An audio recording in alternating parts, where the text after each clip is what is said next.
जैसे ही आप औरों से बेहतर होते हैं, दुश्मन तो लोग यूं ही बन जाते हैं। लेकिन दुश्मनों को हराना आसान है, लेकिन दुश्मन को अपना दोस्त बना लेना ये बहुत मुश्किल काम है। डॉक्टर एपीजे अब्दुल कलाम ने कहा है कि किसी को हराना बहुत आसान है, लेकिन किसी को जीतना बहुत मुश्किल। नमस्कार, गुड मॉर्निंग, बहुत बहुत स्वागत आप सभी का स्टडी विज्ञान प्रकाश में। दोस्तों, आज है 25 जुलाई, दिन है शनिवार का। शुरू करते हैं आज की मॉर्निंग न्यूज। और आज की मॉर्निंग न्यूज कई मायनों में बहुत ही खास है, इसलिए पूरा न्यूज आप ध्यान से देखिएगा। बीएड की पात्रता और कट ऑफ बदलने पर निर्णय लेगा सुप्रीम कोर्ट। 24 जुलाई की सुनवाई पूरी हो चुकी है, डिटेल में करेंगे इस पर डिस्कस। और जूनियर हाई स्कूलों में आने वाली है 5000 पदों पर भर्ती। तो ये भर्ती किन किन पदों पर होगी और कैसे होगी, इसके बारे में भी करेंगे बात। एमआरसी अपडेट, सीटीईटी की नई एग्जाम डेट, बिहार बोर्ड की डीएलएड परीक्षा, सारी बातें करेंगे आज के वीडियो में। तो शुरुआत करते हैं 69 शिक्षक भर्ती से। 24 जुलाई की सुनवाई पूरी हो चुकी है, सभी पक्षों ने अपनी अपनी बात रख दी है और यहाँ पर 3 दिन का समय दिया गया है कोर्ट के द्वारा कि अगर कोई भी चीज अभी भी शेष रह गई है तो सभी पक्षकार अपनी बातों का सबमिशन अगले 3 दिनों में कर सकते हैं और उसके बाद डिसीजन आ जाएगा। सुप्रीम कोर्ट अपना फैसला जल्द सुनाएगी, इस बात की उम्मीद रखी जा सकती है। सुप्रीम कोर्ट इस बात को तय करेगा कि परीक्षा के बीच में क्या कट ऑफ बदलकर 60-65% किया जा सकता है। इसके अलावा बहुत सारे लोग बीएड स्टूडेंट के खिलाफ हैं, तो बीएड की एलिजिबिलिटी पर भी सुप्रीम कोर्ट डिसीजन लेगा। हालांकि सुप्रीम कोर्ट ने कई बार संकेत दिए हैं कि बीएड जो है ये एनसीटी के द्वारा अलाउ किया गया है, तो बीएड इनवैलिड नहीं है। फिलहाल बहुत सारे लोग चाहते हैं कि बीएड को प्राथमिक भर्ती से बाहर कर दिया जाए और इसके लिए कई याचिकाएं हाई कोर्ट और सुप्रीम कोर्ट में दायर की गई हैं। सुप्रीम कोर्ट के जस्टिस यूयू ललित की अगुवाई वाली बेंच ने मामले में कहा कि तमाम पक्षकार 3 दिनों में जो भी लिखित दलील पेश करना चाहते हैं वो पेश कर सकते हैं। अदालत ने इसके बाद फैसला सुरक्षित रख लिया है। मामले में शुक्रवार को शिक्षा मित्रों की ओर से सीनियर एडवोकेट राजीव धवन और राकेश द्विवेदी की ओर से दलील दी गई कि असिस्टेंट टीचर की भर्ती परीक्षा में सामान्य वर्ग के लिए कट ऑफ 45% और रिजर्व कैटेगरी के लिए 40% रखा गया है, लेकिन पेपर के बीच में उसे बढ़ा दिया गया और 60-65% कर दिया गया। ये गैर कानूनी कदम है क्योंकि पेपर के बीच में कट ऑफ बढ़ाया नहीं जा सकता है। साथ ही दलील दी गई कि बीएड स्टूडेंट इस असिस्टेंट टीचर के लिए जो है पात्रता नहीं रखते क्योंकि उन्होंने ब्रीच कोर्स नहीं किया है। असिस्टेंट टीचरों के लिए जरूरी है कि आवेदक 6 महीने का ब्रीच कोर्स पूरा करें। तो सुप्रीम कोर्ट ने 37,000 पदों को रोकने के लिए भी कहा था। अभी इस मॉडिफिकेशन याचिका पर सुनवाई नहीं हुई है। कल की जो पूरी सुनवाई थी वो सिर्फ इसी बात पर केंद्रित रही कि जो कट ऑफ है वो क्या होनी चाहिए। और जैसा कि आप लोग जानते हैं कि 69,000 असिस्टेंट टीचरों की भर्ती की प्रक्रिया फिलहाल चल रही है। ऐसा अनुमान से बताया जा रहा है कि करीब 37,000 शिक्षा मित्र हैं जिन्हें असिस्टेंट टीचर की परीक्षा में 40 से 45% नंबर आए हैं। फिलहाल जो लेटेस्ट अपडेट होगी वो हम आपको तुरंत सूचित करेंगे। मॉडिफिकेशन याचिका पर सुनवाई अभी नहीं हुई है और जैसे ही इसके बारे में कोई सूचना होगी हम आपको तुरंत अपडेट दे देंगे। और दोस्तों, इसी बीच खबर ये है कि इंजीनियरिंग मैनेजमेंट सहित अन्य कोर्सों में 2,63,244 सीटें खत्म हो गई हैं।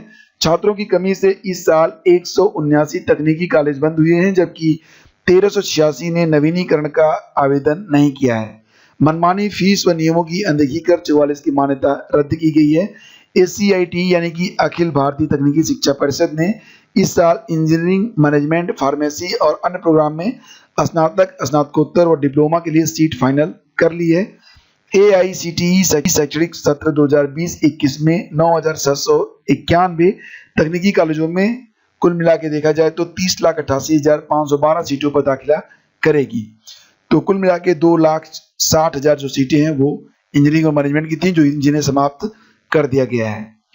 इलाहाबाद हाईकोर्ट की लखनऊ पीठ ने प्रदेश के प्राथमिक स्कूलों में 69,000 शिक्षक भर्ती मामले की सीबीआई जांच कराए जाने के आग्रह वाली याचिका पर सुनवाई के लिए 6 अगस्त की तिथि तय की है। अगली सुनवाई 6 अगस्त को होगी। न्यायमूर्ति अब्दुल मोइन ने यह आदेश शुक्रवार को अभ्यर्थियों अजय कुमार ओझा और उदयभान चौधरी की याचिका पर दिया है। तो याचियों के वकील डॉक्टर नूतन ठाकुर की दलील थी कि 6 जनवरी 2019 को यह परीक्षा होने के बाद पेपर लीक होने को लेकर कई मुकदमे दर्ज हुए हैं।